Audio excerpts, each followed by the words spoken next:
All right, section 9.5 or section 9.2, triangle centroids. So here we're talking about the centroid. That's a new word for us.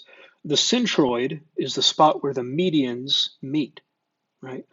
We talked about medians already. If we have a triangle like this, let's say we have three sides. We'll say that's congruent to that, that's congruent to that, and that's congruent to that. Those are our three medians. The centroid is the spot in the middle there. That's our centroid.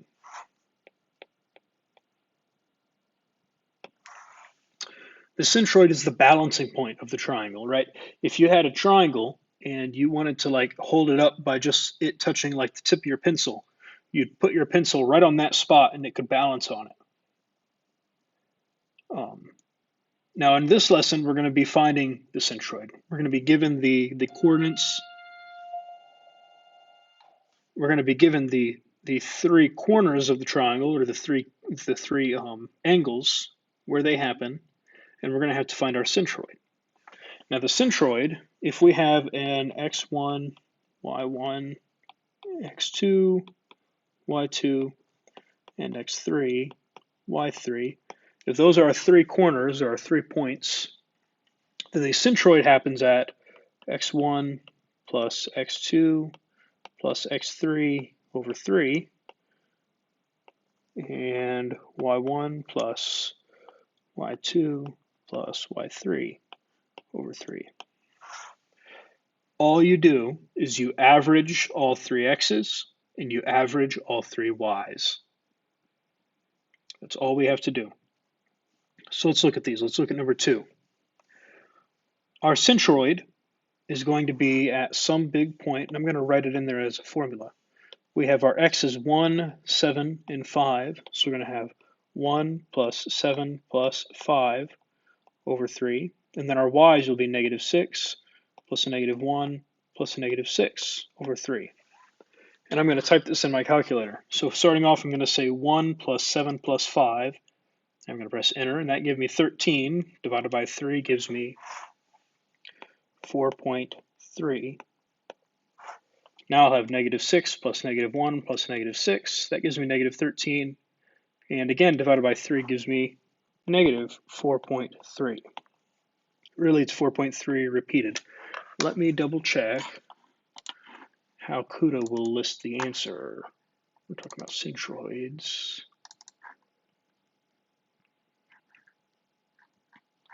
CUDA will list them as a fraction. So we'll end up writing this as 13 over 3, negative 13 over 3. So this is the way that CUDA will list it. They'll list it precisely with a fraction. Number 3. Here I'm going to take 7 plus 1 plus negative 1 over 3. That's going to be added with negative 4 plus 6 plus negative 4 over 3. So whenever I type that in, this first thing is going to be 7, and 1 gives me 8, minus 1 gives me back to 7, so this is going to be 7/3. The second one will be, I'll put my negative 4s together to give me a negative 8, and then plus 6 gives me a negative 2. And there's my centroid, 7/3 and negative 2/3, right? And this is talking about, I don't know if I showed you this or told you this yet, but we're talking about like a coordinate plane where we have like our x's and our y's. We have the points on here, and this doesn't necessarily go with this problem. We have these 3 points, and we're finding the point in the middle of it there, right? So the black dot would represent our centroid. Now I didn't base that drawing off of this problem, I just sketched it. But that's what we're doing. Moving on, number 4.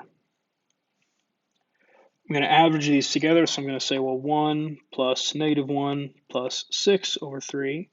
Then I'm going to have 8 plus 1 plus 1 over 3. So this first thing is going to be 1 minus 1 is 0, plus 6 is 6. 6 over 3 is 2. Then 8, 9, 10 over 3. There we are. Now I'm going to skip number 5 and we're going to go on to the bottom piece here. Now this works the same way that we did on the first side. The only thing we have to do here is we're going to have to list our 3 points. So J is at, what is that, at 4, -2. H is at 7, -2. And I is at 5, -4. Now the problem works just like it did on the front side. I'm going to say, well, I've got 4 plus 7 plus 5 over 3. And for the other one, I've got -2 minus 2 minus 4 over 3. So I'll add these up. 4 plus 7 plus 5 is 16. So it'll be 16 over 3. The other one will be, what is that, -8? -8 over 3. Now, just because I'm going to graph the centroid, right? On the homework, you'd be done at this point, but I'm still going to graph it. I'm going to take 16 divided by 3. That gives me 5.3, so it'll be right about there. And then 8 divided by 3 is 2.6. So our centroid would happen somewhere right around there. That's the balancing point, right? If we had cut this out, or if we 3D printed this triangle or something like that, we could set our pencil facing straight up on our desk, and we could take this triangle if we're really careful, and we could set it on the tip of that pencil, and it would balance there perfectly, and it wouldn't fall over. It would just balance there, which I think is kind of neat. Number 7, let's look at it. R is at 2, -4. T is at 8, -8. And S is at 4, -8. So our centroid will happen dealing with our x's. I'll say, well, 2 plus 4 plus 8 over 3. And the other one will be -4 minus 8 minus 8 over 3. And I'm just going to leave it as that. I trust that you guys can simplify that out. Let's look at number 8. K happens at -6, 8. J happens at -1, 5. And I happens at -5, 5. So our centroid will happen somewhere at around -6 plus -5 plus -1 over 3. And our second piece will be at 8 plus 5 plus 5 over 3. Now again, I'm going to leave it as that. I trust that you can type that in and get your simplified fraction there. And number 9, I'm going to leave for you guys to do. So this should be a relatively easy section. I hope that it's relatively easy at least. Remember, the centroid is created by drawing your 3 medians, which is kind of neat. The centroid is also the middle, the balancing point of that triangle. All right, that's all.